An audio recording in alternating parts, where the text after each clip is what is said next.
സമസ്ത മുഖപത്രത്തിലെ രാജ്യവിരുദ്ധ പരാമർശത്തിൽ പ്രതിഷേധം ശക്തമാകുന്നു. സുപ്രഭാതത്തിലെ ലേഖനം പാകിസ്ഥാനിൽ കമ്പോസ് ചെയ്തതാണെന്ന് തോന്നിപ്പോകുമെന്നും കേസരി മുഖ്യപത്രാധിപർ ഡോക്ടർ എൻ.ആർ. മധു. ലേഖനം അടിമുടി രാജ്യവിരുദ്ധമെന്നും അവാസ്തവമെന്നും എൻ.ആർ. മധുവിന്റെ വിമർശനം.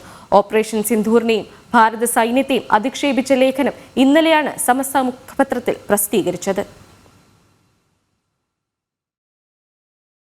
ഓപ്പറേഷൻ സിന്ദൂറിനെയും ഭാരത സൈനികരെയും അധിക്ഷേപിച്ചുകൊണ്ട് സമസ്ത മുഖപത്രമായ സുപ്രഭാതത്തിൽ പ്രസിദ്ധീകരിച്ച ലേഖനത്തിനെതിരെയാണ് പ്രതിഷേധം ശക്തമാകുന്നത്. ലേഖനം അടിമുടി രാജ്യവിരുദ്ധമെന്ന് കേസരി മുഖ്യപത്രാധിപൻ എൻ.ആർ. മധു വിമർശിച്ചു. ലേഖനത്തിലെ ഉള്ളടക്കം ശ്രദ്ധിച്ചാൽ പാകിസ്ഥാനിൽ കമ്പോസ് ചെയ്തതാണോ എന്ന് സംശയിച്ചു പോകുമെന്നും എൻ.ആർ. മധു വിമർശിച്ചു.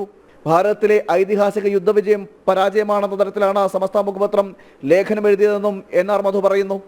ഭാരതത്തിന്റെ ഐതിഹാസികമായ സിന്ദൂർ യുദ്ധവിജയത്തെ ഒരു വലിയ പരാജയമായും ഭാരതം പാകിസ്ഥാനോട് പരാജയപ്പെട്ടു എന്ന രീതിയിൽ ചൈനയുടെ പക്ഷത്ത് നിന്നുകൊണ്ടുള്ള ഒരു വാർത്ത, ഒരു റഷീദുദ്ദീനാണ് ഈ വാർത്ത കൊടുത്തിരിക്കുന്നത്.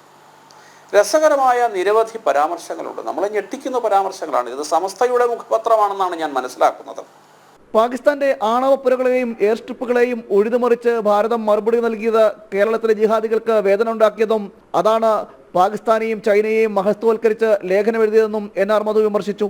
3 ദിവസം മാത്രം നീണ്ടുനിന്ന യുദ്ധം പാകിസ്ഥാന്റെ ആണവ ആയുധപ്പുരയെ വരെ കടന്നാക്രമിച്ച് ഭാരതത്തിന്റെ ബ്രഹ്മോസ് മിസൈലുകൾ പാകിസ്ഥാന്റെ എയർ സ്ട്രിപ്പുകളെ ഉഴുതുമറിച്ച് പ്രതിരോധരഹിതമായി ഭാരതത്തിന് വേണമെങ്കിൽ പാകിസ്ഥാനെ തകർത്ത് തരിപ്പണമാക്കാവുന്ന ഒരു അവസരത്തിൽ അമേരിക്ക അടക്കമുള്ള വൻശക്തി രാഷ്ട്രങ്ങൾ എങ്ങനെയെങ്കിലും ഈ യുദ്ധം ഒന്ന് അവസാനിച്ച് കണ്ടാൽ മതി എന്ന ആഗ്രഹത്തോടുകൂടി, ആ ആഗ്രഹം അവർക്കുണ്ടാക്കിയത് പാകിസ്ഥാന്റെ പ്രതിരോധ മന്ത്രിയും പ്രധാനമന്ത്രിയും ഒക്കെയാണ്. അമേരിക്കയുടെ കാല് പിടിച്ച് എങ്ങനെയെങ്കിലും ഭാരതത്തെ സമാധാനിപ്പിക്കണം. ഇറാന്റെ സഹായത്തോടു കൂടി ഭാരതം ഒരിക്കലും ഈ യുദ്ധം ആഗ്രഹിച്ചതല്ല. പക്ഷേ പഹൽഗാമിൽ ഉണ്ടായ ഏകപക്ഷീയമായ ആക്രമണത്തിന് മറുപടി കൊടുക്കും എന്ന് ഭാരതം പറഞ്ഞു. അതിന് മറുപടി കൊടുത്തു. ഇന്നലെയാണ് സമസ്ത മുഖപത്രമായ സുപ്രഭാതത്തിൽ രാഷ്ട്രവിരുദ്ധ പരാമർശത്തോടു കൂടിയ ലേഖനം പ്രസിദ്ധീകരിച്ചത്.